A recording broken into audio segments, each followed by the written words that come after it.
അത്ര ഗംഭീരവും ഗഹനവുമാണ് ഈ ഭാഗം. ഈ ഭാഗത്തിനുള്ള പ്രത്യേകതയോ ഇന്നത്തെ ആധുനിക സയൻസ് 5000 വർഷങ്ങൾക്ക് മുമ്പ് കപിലൻ പറഞ്ഞതിനെ 100% അംഗീകരിക്കണം. നമുക്ക് നോക്കാം. ഒരു ബീജവും അണ്ടവും എവിടുന്ന് മുതലാണ് കൂടിച്ചേരുന്നതെന്ന് മുതൽ കപിലൻ കാണാണ്. കർമ്മണ കർമ്മനേത്രേണ ജന്തുർദേഹോപപത്തയേ സ്ത്രീയാ പ്രവിഷ്ടവുതരം പുംസോരേതക്കണാശ്രയ. ഒരു കുട്ടി, അതായത് ഒരാൾ ചിത്രമെടുത്ത് പോകുന്നു ഞാൻ പറഞ്ഞു. ആ ചിത്രത്തിനനുസരിച്ചുള്ള ഒരു അച്ഛനെയും അമ്മയെയും ആ ജീവൻ തിരഞ്ഞെടുക്കുന്ന കർമ്മണ കർമ്മനേത്രേണ ദൈവനേത്രേണ. കർമ്മണ എന്ന് പറഞ്ഞാൽ അവന്റെ മനസ്സെടുത്തിരിക്കുന്ന സംസ്കാരത്തിനനുസരിച്ച്, സംസ്കാര ചിത്രത്തിനനുസരിച്ച് അയാൾ എന്ത് ചെയ്യുന്നു?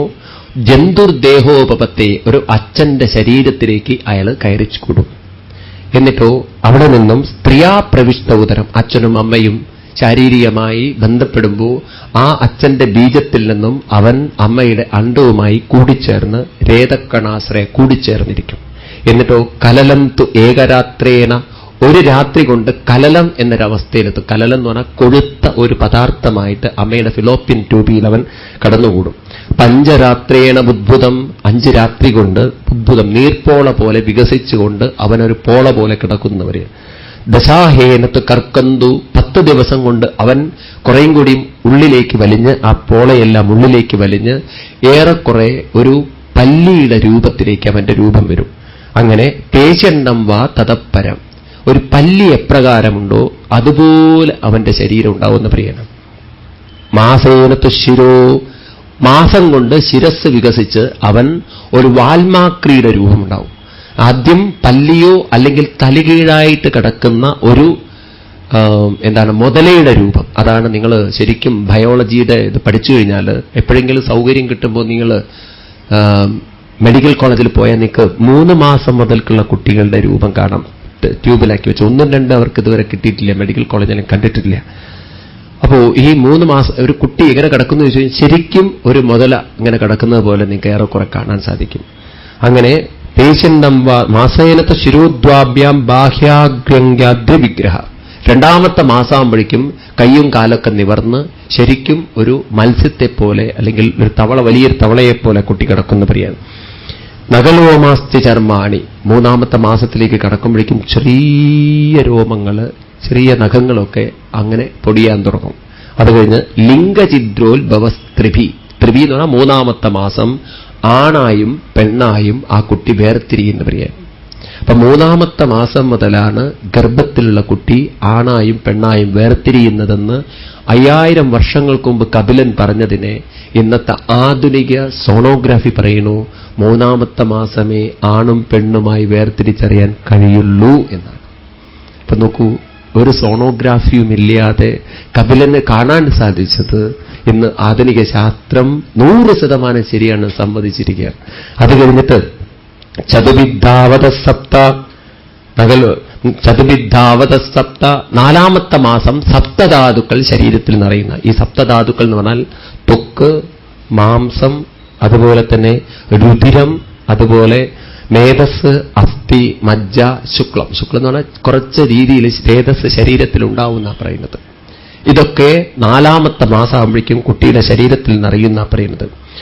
അത് കഴിഞ്ഞിട്ട് പഞ്ചഭിക്ഷുത്രിദ്ഭവ, 5ാമത്തെ മാസം കുട്ടിക്ക് വിശപ്പും ദാഹവും അറിയാൻ തുടങ്ങുന്ന, അമ്മയുടെ ശരീരത്തിൽ നിന്നും അവൻ വേണ്ട കാര്യങ്ങളൊക്കെ 5ാമത്തെ മാസം മുതൽ വലിച്ചെടുക്കാൻ തുടങ്ങുന്നതാണ്. അത് കഴിഞ്ഞിട്ട് മാതുജഗ്ധ ഷഡ്വിജരായുണാവീത കുക്ഷോഭ്രാമ്യതി ദക്ഷിണേ, 6ാമത്തെ മാസം ആ കുട്ടി ബോധമണ്ഡലത്തിലേക്ക് ഉണരുന്നതാണ്. എന്ന് വെച്ചാൽ അമ്മയുടെ ഗർഭപാത്രത്തിലുള്ള അവസ്ഥയെക്കുറിച്ച് അവൻ ഫീൽ ചെയ്യാൻ തുടങ്ങുന്ന പറയുന്നു. അവന്റെ മനസ്സ് ബോധം ഉണരുന്ന പറയുന്നത്. ആ സമയത്ത് അവൻ എന്ത് ചെയ്യും? അവിടുത്തെ അസ്വസ്ഥതകൾ കൊണ്ട് അവൻ ദക്ഷിണഭാഗത്തേക്ക് അവിടെ നിന്നും ഭ്രാമ്യതി തിരിയാൻ തുടങ്ങും. നേരെ തലകീഴായിട്ട് കറങ്ങാൻ തുടങ്ങും അവൻ. അങ്ങനെ ആ കുട്ടി തിരികെയാണ് അവിടുന്ന്. നോക്കൂ, 6ാമത്തെ മാസം കുട്ടിയുടെ ബോധമുണരുന്നു എന്ന് നമ്മുടെ പൂർവികന്മാര് കണ്ടെത്തിയിട്ടുണ്ട്. അപ്പൊ കുട്ടി ജീവനുള്ള ഒരാളാണെന്ന ബോധം അവൻ 6ാമത്തെ മാസം അറിയത്രേ. എന്ന് മാത്രമല്ല, അമ്മയുടെ പെരുമാറ്റം, അമ്മയുടെ മനോവികാരങ്ങൾ, ഇതൊക്കെ 6ാമത്തെ മാസം മുതൽ ആ കുട്ടിക്ക് മനസ്സിലാവുന്നതാണ്. 6 മാസം മുതൽ ഒരു സ്ത്രീ എങ്ങനെ മറ്റുള്ളവരോട് പെരുമാറുന്നു, ഏത് മാനസികാവസ്ഥയിൽ ജീവിക്കുന്നു, അതിനനുസരിച്ചിട്ടായിരിക്കും ആ കുട്ടിയുടെ അമ്മയോടുള്ള പെരുമാറ്റം എന്ന് പറയുന്നത്. അമ്മ വളരെ ടെൻഷനും അമ്മ വളരെ അസ്വസ്ഥതയും അമ്മയുടെ പെരുമാറ്റം വളരെ റഫൊക്കെയാണെങ്കിൽ ആ കുട്ടിയിലും അതൊക്കെ കണ്ടിരിക്കും. കാരണം കുട്ടി അങ്ങനെ അറിവുകൾ നേടുന്നുണ്ട് എന്ന് പറയണം. 6ാമത്തെ മാസമാണ് പ്രഹ്ലാദൻ അമ്മയുടെ ഗർഭപാത്രത്തിൽ വെച്ച് ഭാഗവതം കേൾക്കുന്നത്. വീണ്ടും 6ാമത്തെ മാസമാണ് അഭിമന്യു ഭഗവാൻ ശ്രീകൃഷ്ണന്റെ സഹോദരിയെ സുഭദ്രയുടെ ഗർഭപാത്രത്തിലിരുന്ന് അവിടെ വെച്ചിട്ട് ഈ പത്മവ്യൂഹം ചമയ്ക്കുന്ന കാര്യം ഭഗവാൻ കൃഷ്ണനിലൂടെ കേൾക്കുന്നത്. ഇപ്പം അടുത്ത കാലത്ത് ഓസ്ട്രേലിയയിൽ നടന്നൊരു പഠനത്തിൽ 6ാമത്തെ മാസം മുതൽ അവര് ഈ പെൺകുട്ടികളെ കൊണ്ട്, ഗർഭിണിയായ കുട്ടികളെ കൊണ്ട് പ്രത്യേക രീതിയിൽ താരാട്ട് പാട്ടൊക്കെ പാടിപ്പിച്ചു നോക്കി. ഒരു ശാസ്ത്രജ്ഞൻ, ആ പുസ്തകമൊക്കെ ഒന്ന് മാർക്കറ്റിൽ അവൈലബിൾ ആണ്. അപ്പോൾ ആ പാട്ട് കേട്ട് കേട്ട് വളർന്ന് അവസാനം കുട്ടികളെയൊക്കെ പ്രസവിച്ചപ്പോൾ ഈ പാട്ട് പാടുന്ന മാത്രയിൽ ആ കുട്ടികളെ ശാന്തരാവുന്നത് അവർക്ക് കാണാൻ സാധിച്ചു. ഇപ്പൊ നോക്കൂ, അന്ന് പാടിയ പാട്ട്, കേൾപ്പിച്ച പാട്ട് കുട്ടിയെ സ്വാധീനിക്കുന്നു എന്നുള്ള 100% ഉറപ്പാണ്. നമ്മൾ മദ്രാസിൽ ഒരു കുട്ടിയെ കണ്ട, കുട്ടി ഡോക്ടർ തന്നെയാണ്, അമ്മ സൈക്കാട്രിസ്റ്റാണ്, ചൈൽഡ് സ്പെഷ്യലിസ്റ്റ്, പീഡിയാട്രിക് ആണ്. ആ കുട്ടി ഗർഭിണിയായി. ഇപ്പോൾ ഭാഗവതം നമ്മൾ നടത്തുന്ന സമയത്ത് സപ്താഹം കേൾക്കാൻ വന്നിരുന്നു. ദിവസവും നമ്മൾ തന്നെയാണ് സജസ്റ്റ്, നിങ്ങൾ വിഷ്ണു സഹസ്രനാമം കുട്ടിയെ കേൾപ്പിക്കണം, കീർത്തനങ്ങൾ കേൾപ്പിക്കണം എന്ന്. ഇന്ന് വിഷ്ണു സഹസ്രനാമം നിങ്ങൾക്ക് വേണമെങ്കിൽ അത്ഭുതപ്പെടും. വിഷ്ണു സഹസ്രനാമം കേൾക്കുമ്പോഴേക്കും കുട്ടി ശാന്തമായിട്ട് കിടന്നിരിക്കും. എന്നിട്ടത് കേൾക്കുന്നൊരു കുട്ടിയെ നിങ്ങൾക്ക് കാണാൻ പറ്റും. അപ്പൊ നോക്കൂ, ഇതൊന്നും വെറുതെയുള്ള കാര്യങ്ങളല്ല. ഈ പറഞ്ഞിരിക്കുന്നതൊക്കെ 100% സത്യമാണത്. നിങ്ങൾക്ക് പരീക്ഷിച്ച് നോക്കാവുന്നതാണത്.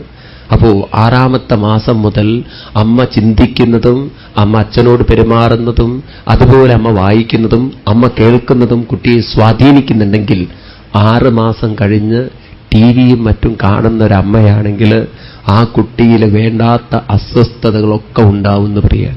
അതുകൊണ്ട് ഗർഭിണിയായ 6 മാസം കഴിഞ്ഞാൽ ഇന്ന് ഡോക്ടർമാർ തന്നെ സജസ്റ്റ് ചെയ്യും, ഒരിക്കലും ടി വി കാണരുത്. എത്ര പേർക്ക് ഇതൊക്കെ അറിയാം?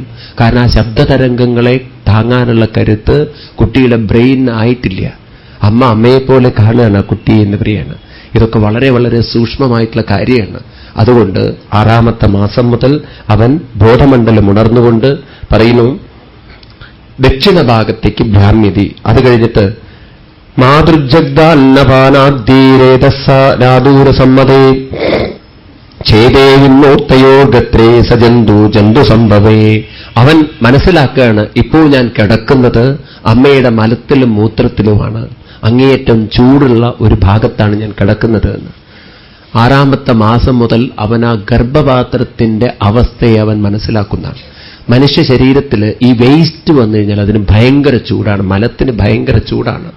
നിങ്ങൾക്ക് ഈ ഭക്ഷണം കഴിച്ചു കഴിഞ്ഞാൽ തന്നെ നമ്മുടെ വയറിന് ഹെവിനെസ് ഒക്കെ തോന്നുന്നത് അതുകൊണ്ടാണ്. ഭയങ്കര ചൂടായിരിക്കും. അപ്പൊ കുട്ടി അതിൽ കിടക്കുന്ന കിടപ്പാലോചിച്ച് നോക്കൂ, മലവും മൂത്രവും നിറഞ്ഞിരിക്കുന്ന അതിൽ കിടക്കുന്നവൻ അറിയാണ്. അത് കഴിഞ്ഞിട്ട് കൃമിബീക്ഷത സർവാംഗീ സൗമാര്യൽ പ്രദക്ഷിണം. ആ അമ്മയുടെ മലത്തിൽ കുറെ കൃമികളുണ്ടെങ്കിൽ അത് ഈ കുട്ടി ഇങ്ങനെ കുത്താൻ തുടങ്ങുന്നവരെയാണ്. അപ്പൊ അവൻ വേദന കൊണ്ട് പൊളഞ്ഞ് അവിടുന്ന് ഇങ്ങനെ തിരിയാൻ തുടങ്ങും. സൗകുമാര്യൽ പ്രദക്ഷിണം മൂർച്ഛാമാപ്നോതി. ഇടയ്ക്കിടയ്ക്കിടയ്ക്ക് അവൻ ബോധക്ഷയത്തിലേക്ക് പോകും. അവിടുന്ന് ബോധക്കേട് തുടങ്ങുന്ന പറയുന്നത്. പിന്നെ വന്നാൽ പിന്നെ ബോധം പോകുന്നതിന് അർത്ഥമില്ല. മനസ്സിലായില്ലേ? അതെന്താ കാരണം? ആ മലത്തിലുള്ള കൃമികളൊക്കെ അവനെ കുത്തുന്നതാണ്. ഇതുകൊണ്ടാണ് നമ്മുടെ പൂർവ്വികർ നോക്കൂ, ഭാരതീയരെ പോലെ ഇത്ര ഈ സിസ്റ്റം മനസ്സിലാക്കിയ ഒരു ലോകം വേറെ ഇല്ല.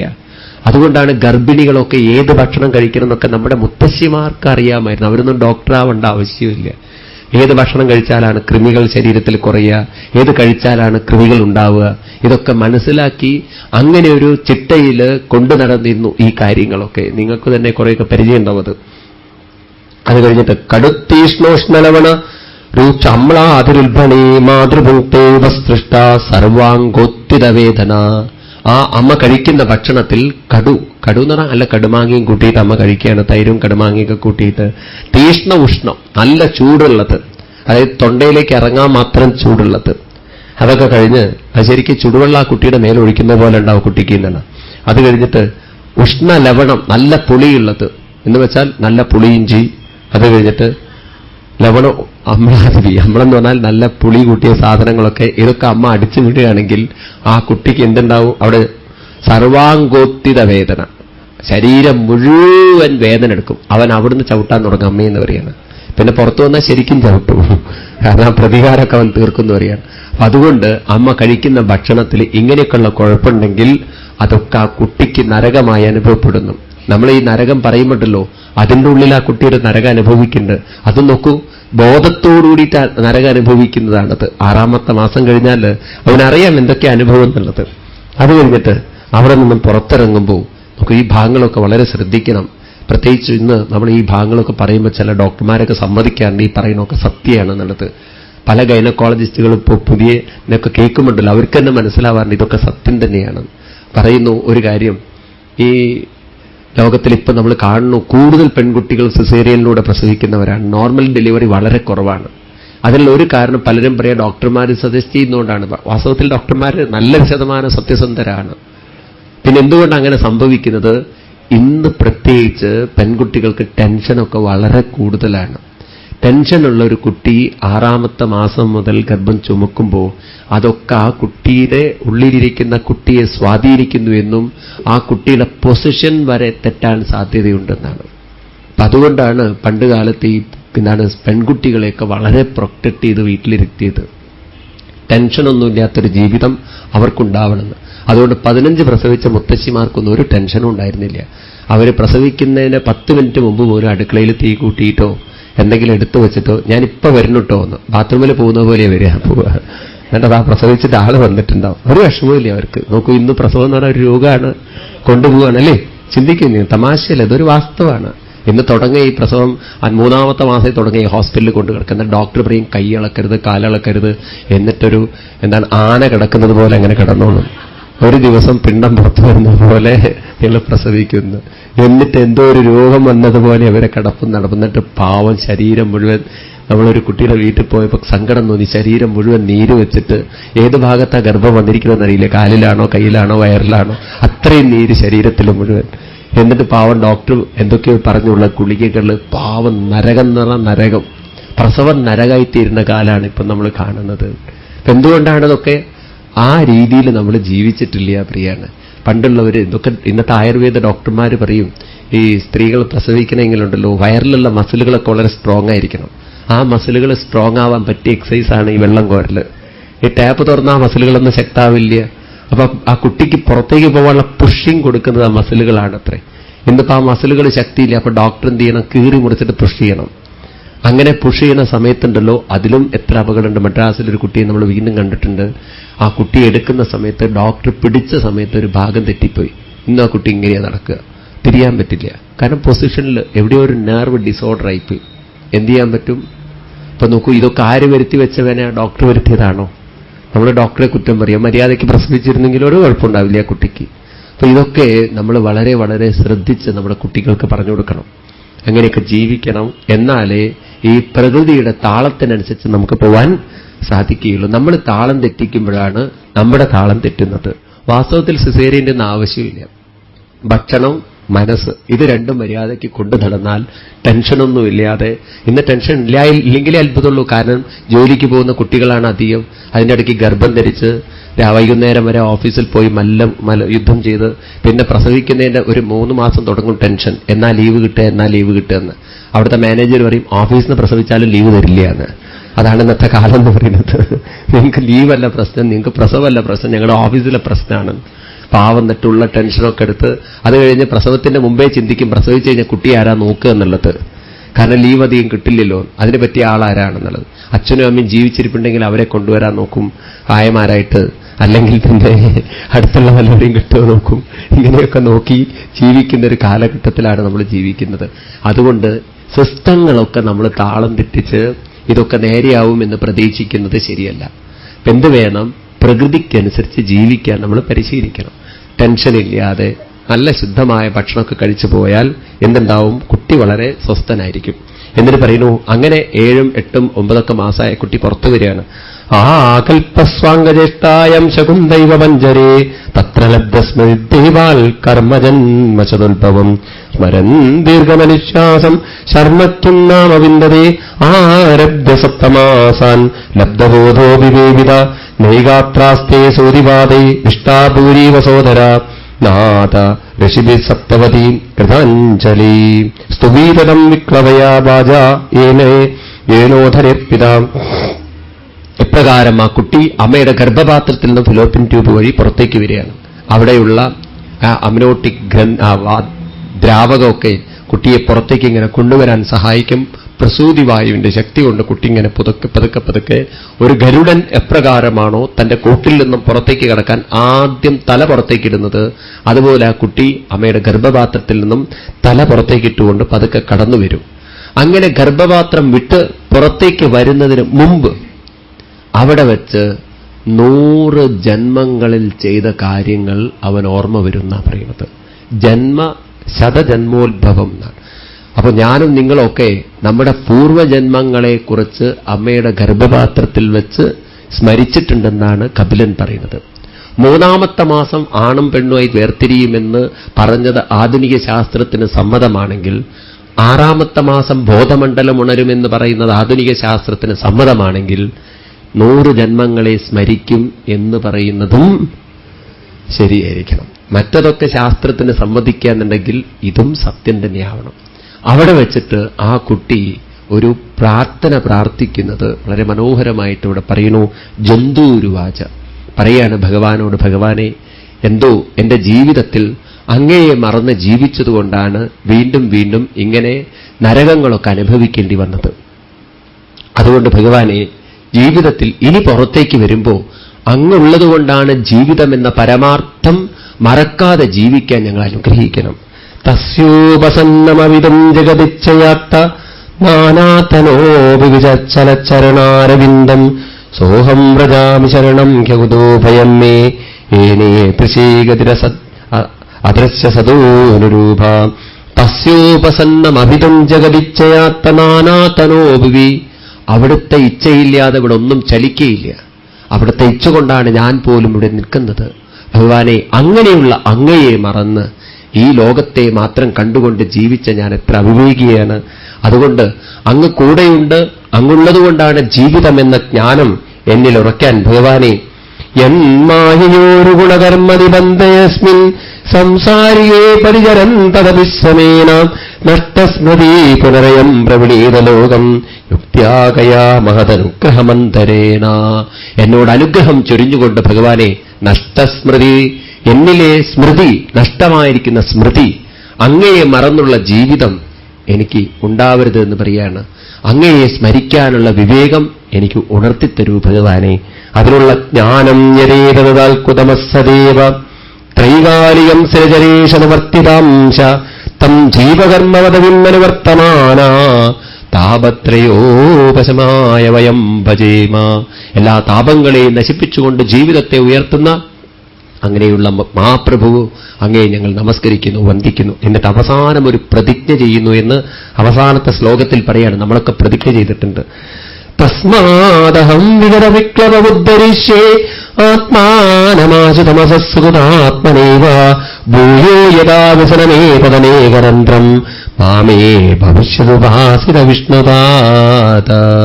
ഭഗവാനെ, ഇപ്പോൾ മനസ്സിലായി ജീവിതത്തിൽ എന്തുകൊണ്ടാണ് ദുഃഖവും വിഷമങ്ങളൊക്കെ വന്നതെന്ന്. കാരണം തമസ്സിലേക്ക് പോയി, ഇരുട്ടിലേക്ക്, അന്ധകാരത്തിലേക്ക് ജീവിതം നയിച്ചു. ഇനിയെങ്കിലും ഭഗവാനെ, ആത്മാനമാശു ഉദ്ധരിഷ്യേ, എന്റെ മനസ്സിനെ ഞാൻ തന്നെ ഉയർത്തിക്കൊള്ളാം ഭഗവാനെ. എങ്ങോട്ട്? വിഷ്ണുപാദം. ആ വിഷ്ണു ചൈതന്യത്തിലേക്ക്, ഭഗവത് ചൈതന്യത്തിലേക്ക് എന്റെ മനസ്സിനെ ഞാൻ ഉയർത്തിക്കൊള്ളാം എന്ന് പറഞ്ഞ് നമ്മളെ ഉയർത്തിക്കൊള്ളാമെന്ന് ഭഗവാനോട് പ്രതിജ്ഞ ചെയ്തിട്ടുണ്ടെന്നാണ് ഭാഗവതം പറയുന്നത്. അതുകൊണ്ടാണ് നമുക്ക് ഇത്ര അഹങ്കാരം. നമ്മളൊക്കെ വന്നു കഴിഞ്ഞാൽ നമ്മൾ പുറത്തു വന്നാൽ എന്താ പറയുക? നമ്മൾ ചില ഇംഗ്ലീഷ് വാക്കുകളൊക്കെ എടുത്ത് പഠിച്ചിട്ടുണ്ടല്ലോ. എന്താണ് പറയാറില്ലേ നിങ്ങളൊന്നും? എന്റെ ജീവിതത്തിൽ നിങ്ങൾ ഇടപെടരുതെന്ന് എനിക്കറിയാം. I know how to control myself, I know how to manage myself, don't interfere with my life. എന്തൊക്കെയാണ്? ഇങ്ങനെയൊക്കെയുള്ള കുറെ ഡയലോഗുകളുണ്ടല്ലോ. എന്താ പറയുക? ഡോണ്ട് മൈൻഡ് വിത്ത് മീ എന്നൊക്കെ പറയാറുണ്ട്. ചില വാക്കുകളൊക്കെ ഉണ്ട് ഇംഗ്ലീഷിൽ. നമ്മൾ പിന്നെ അങ്ങനെ ഇംഗ്ലീഷ് ഉപയോഗിക്കാത്തവരുണ്ട്. മലയാളത്തിൽ നല്ല അടിക്കും. എന്റെ കാര്യത്തിൽ നിങ്ങളൊട്ടും തലയിടേണ്ട ഒരാവശ്യമില്ല, എനിക്കറിയാതെ എങ്ങനെ കൊണ്ടു നടക്കുന്നത്. അപ്പൊ നമ്മളിങ്ങനെ പ്രതിജ്ഞ ചെയ്തിട്ടുള്ളതുകൊണ്ട് അതൊക്കെ പറയാൻ പറ്റുന്നത്, ഞാൻ നേരെയാക്കിക്കൊള്ളാന്ന്. പക്ഷെ നമ്മൾ തലതിരിച്ചിട്ടാ നേരെയാക്കണമെന്നുള്ള ഭഗവാൻ വിചാരിച്ചില്ല. ഏതായാലും ഇങ്ങനെയൊക്കെ പറഞ്ഞ് നമ്മൾ അവിടെ നിന്നും പുറത്തു വരിക. 10ാമത്തെ മാസമായി. പുറത്ത് വന്നില്ലേ, പുറത്തു വരുത്തല്ലോ. അവസാനം പതിതോ ഭുവ്യസംമോത്രേ മിഷ്ടാപൂരീവചേഷ്ടതേ രോരോയതീകതേ ജ്ഞാനേ വിപരീതാം കഥം കഥ. അങ്ങനെ തലയൊക്കെ പുറത്തേക്കാക്കി ആള് പുറത്തേക്ക് വരികയാണ്. ആ സമയത്ത് മലവും മൂത്രവും നിറഞ്ഞ് അതിന്റെ ഉള്ളിലൂടെ അങ്ങോട്ട് പുറത്തേക്ക് വരുമ്പോ രോരോയതി ഉച്ചത്തിൽ അങ്ങോട്ട് കരയുന്ന. അതോടുകൂടി ജ്ഞാനം ഗതം. ഈ പറഞ്ഞതൊക്കെ മറന്നുപോയി ആള്. കാരണം വിപരീതാം ഗതി, തലതിരിഞ്ഞിട്ടാ വന്നത്. ആ തലതിരിഞ്ഞ സ്വഭാവമൊക്കെ അവിടെ നിന്ന് കാണിക്കും. പിന്നെ ഇന്നത്തെ ഭാഷയിൽ പറഞ്ഞാൽ, അല്ല ഇന്നത്തെ സംസ്കാരത്തിൽ നീ നോക്കിക്കഴിഞ്ഞാൽ, കരയുമ്പോഴേക്കും അമ്മ ഫീഡിംഗ് ബോട്ടിൽ തയ്യാറാക്കിയിട്ട് അമ്മയ്ക്കറിയാൻ വരാൻ തുടങ്ങിയിട്ടുണ്ടെന്ന്. അപ്പോഴേ വെച്ചു കൊടുത്തു, കുടിക്കണമെന്ന് പറഞ്ഞിട്ട്. കരയാൻ അലറരുതെന്നാണ്. അങ്ങനെ വെച്ചു കൊടുത്തു. പിന്നെ ആ കുട്ടിയുടെ ജീവിതത്തിൽ ആ ഫീഡിംഗ് ബോട്ടിൽ പിടിച്ചൊരു സംസ്കാരം വരും. കുപ്പി പിടിച്ചിട്ടുള്ളൊരു സംസ്കാരം. എപ്പോ കുപ്പി തൊട്ടോ അപ്പൊ കരച്ചിൽ നിന്നു. പിന്നെ നോക്കൂ, ഇന്നത്തെ കുട്ടികളൊക്കെ എത്ര സസ്തയാണെന്നുള്ളത്. സ്കൂളിലേക്കൊക്കെ പോകുമ്പോണ്ടല്ലോ, പുസ്തകം എടുത്ത് വെക്കുന്നേക്കാൾ ആദ്യം അവന് ബോട്ടിൽ വെച്ചു എന്നുള്ളതാണ്. വാട്ടർ ബോട്ടിൽ നിറച്ച് വെക്കണം. അതാ കുട്ടികൾക്ക് വളരെയധികം ശ്രദ്ധ. കാരണം ചെറുപ്പത്തിൽ ആ സംസ്കാരമാണ് ഓർ. അത് കഴിഞ്ഞ് പിന്നെ അവൻ സ്കൂളിലൊക്കെ പോയി, അത് കഴിഞ്ഞ് കോളേജിലെത്തുമ്പോഴേക്കും പിന്നെ അവന് പെപ്സി ഒന്നും ഇല്ലെങ്കിൽ നടക്കില്ല. ആ സ്പിരിറ്റൊക്കെ കയറിയാൽ അവനൊരു സ്പിരിറ്റ് വരുള്ളൂ. അത് കഴിഞ്ഞ് അവന് ജോലിയൊക്കെ കിട്ടുമ്പം പിന്നെ ഫ്രണ്ട്സ്മാരുടെ കൂടെ പോയിട്ട് ബോട്ടിൽ സെയിം തന്നെ, പക്ഷെ ഉള്ളിലുള്ള വെള്ളത്തിന്റെ നിറമൊക്കെ മാറും. അത് കുടിക്കുമ്പോഴേ അവന് സ്പിരിറ്റ് വരുള്ളൂ. അങ്ങനെ ഈ കുപ്പി പിടിച്ചൊരു സംസ്കാരം അവൻ്റെ ഉള്ളിൽ ഉറയ്ക്കും. അങ്ങനെ 99 വയസ്സായി ആൾ ഇവിടുന്ന് പോവാൻ നേരത്ത് കൊണ്ടിടും ഹോസ്പിറ്റലിൽ. കാരണം വീട്ടിൽ നിന്ന് മര്യാദയ്ക്ക് മരിക്കാൻ ആരും സമ്മതിക്കില്ല. അങ്ങനെ ഹോസ്പിറ്റലിൽ അങ്ങനെ കിടക്കുന്ന സമയത്ത് നോട്ടം മുഴുവൻ കുപ്പികളിലേക്കാണ്. ഏതൊക്കെ കാലിയാവാണ്ട്, ഏതൊക്കെ കാലിയായിട്ടുണ്ട്. ഇങ്ങനെ കുപ്പി പിടിച്ച്, കുപ്പിയിൽ ജീവിച്ച്, കുപ്പിയിൽ അമർന്ന് അവസാനം കുപ്പി കണ്ടുകൊണ്ട് ആള് പോവും. എന്തിനു വേണ്ടി? നെക്സ്റ്റ് ടൈം കുപ്പി പിടിക്കാൻ വരാൻ. അങ്ങനെ നമുക്കൊക്കെ കുപ്പിയില്ലാത്തൊരു ജീവിതം വളരെ ഇമ്പോസിബിൾ ആയിരിക്കണം. അതുകൊണ്ട് ഇങ്ങനെ തലതിരിഞ്ഞു പോകരുത്. അമ്മയെങ്കിലും ജീവിതത്തെ ഒന്ന് നേരെയാക്കൂ പ്രിയാണ്. ഇതൊക്കെ കേട്ടപ്പോൾ അമ്മയ്ക്ക് മനസ്സിലായി, ഈശ്വര ഇനി കുപ്പി പിടിക്കാൻ വരിക എന്ന് പറഞ്ഞാൽ വലിയ കഷ്ടമാണ്. നിങ്ങളൊന്ന് ആലോചിച്ച് നോക്കൂ. ഇനിയൊരു LKG UKG 1ാം class CBSE syllabus IC ഗുരുവായൂരപ്പ ഇനി വരണ്ടാ തോന്നും. കാരണം അതിൻ്റെയൊക്കെ ഭാരങ്ങൾ ആലോചിക്കുമ്പോഴല്ലോ, 1ാം ക്ലാസ് മുതൽ ഇനിയുള്ള 10ാം ക്ലാസ് വരെയുള്ളൊക്കെ പഠനം. എനിക്ക് എന്തൊക്കെ സിലബസ്, ആരൊക്കെ ക്വസ്റ്റ്യൻ പേപ്പർ ചോർത്തുമെന്നറിയില്ല. ഇതൊക്കെ എഴുതി കഴിഞ്ഞിട്ട് ഉടനെ തന്നെ പറയാം ക്വസ്റ്റ്യൻ പേപ്പർ ചോർന്നു എന്നുള്ളത്.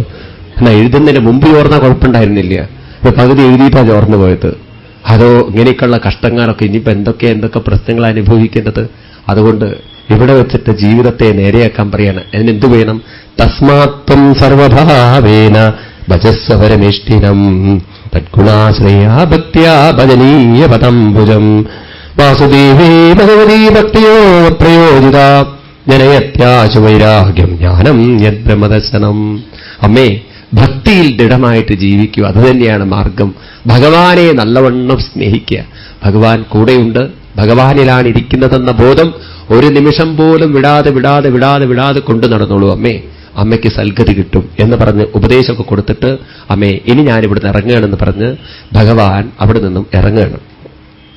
എവിടേക്ക്? ഭഗവാൻ തപസ് ചെയ്യാൻ പോയ സ്ഥലം. തം ത്വാമഹം ബ്രഹ്മപരം പുമാംസം പ്രത്യസ്രോതസ്യാത്മനി സംവിഭാവ്യം സ്വതേജസാദസ്തുഗുണപ്രവാഹം വന്ദേ വിഷ്ണും കപിലം വേദഗർഭം. വേദത്തിന്റെ തത്വം എനിക്ക് കാണിച്ചു തന്ന തന്റെ ജീവിതത്തെ ധന്യമാക്കിയ ആ പുത്രനെ സാഷ്ടാംഗം നമസ്കരിച്ചുകൊണ്ട് ആ അമ്മ അവിടുന്ന് യാത്ര പറയാൻ അനുവദിക്കുകയാണ് ആ കുട്ടിയെ. അങ്ങനെ ആ കുട്ടി പോയതിനു ശേഷം ആ ആശ്രമ പരിസരത്തിലിരുന്ന് അമ്മ കഠിനമായ തപസ് ചെയ്തു എന്നാണ്. എന്താ അമ്മ ചെയ്തത്? ഏവം സ കപിലോക്തേന മാർഗേനാചരിതപരം ആത്മാനം ബ്രഹ്മനിർവാണം ഭഗവന്തം അവാപത. ഇപ്രകാരം പുത്രൻ പറഞ്ഞ പ്രകാരം ആചരിച്ച് തന്റെ മനസ്സിനെ ഉയർത്തിയ അമ്മ. തന്റെ മനസ്സാണ് സർവ്വ ദുഃഖങ്ങൾക്ക് കാരണമെന്നും ആ മനസ്സിനെ താൻ തന്നെ ഉയർത്തണമെന്നും ആ മനസ്സിനെ ഉയർത്തണമെങ്കിൽ ഭഗവാനിലാണ് മനസ്സിരിക്കുന്നതെന്നും ഭഗവാനിലാണ് സമാധാനവും സ്വസ്ഥതയും ശാന്തിയും സമാധാനവും എല്ലാം ഇരിക്കുന്നതെന്നും അതെപ്പോഴും കൂടെയുള്ളതാണെന്നും അത് എന്റെ മനസ്സുകൊണ്ട് എനിക്ക് അനുഭവിക്കണമെങ്കിൽ എന്റെ മനസ്സിനെ ഭഗവാനിലേക്ക് പ്രേമത്തോടുകൂടി ഉയർത്തണമെന്നൊക്കെ അമ്മയ്ക്ക് മനസ്സിലാക്കി ദൃഢമായി ഭക്തിയോടെ പ്രേമത്തോടെ അമ്മ അഭ്യസിച്ചതിന്റെ ഫലമായി ബ്രഹ്മനിർവാണം, മനസ്സ് ഭഗവത് സ്മരണയിൽ അങ്ങോട്ട് മുഴുകിയെന്നവരെയാണ്. അവസാനം ഭഗവന്തമവാപ്പ, ഭഗവാനെ പ്രാപിച്ചു എന്ന് ഭാഗവതം പറയാണ്. ഇങ്ങനെ അമ്മയുടെ ജീവിതം ധന്യമായി തീർന്നു. അങ്ങനെ അമ്മയുടെ ജീവിതം ധന്യമാക്കിയ ആ സ്ഥലത്തിനെയാണ് കപില ആശ്രമം എന്ന് പറയുക. കാപിലയോപാഖ്യാനം ഇവിടം കൊണ്ട് നമ്മൾ ഉപസംഹരിപ്പിക്കുന്നു.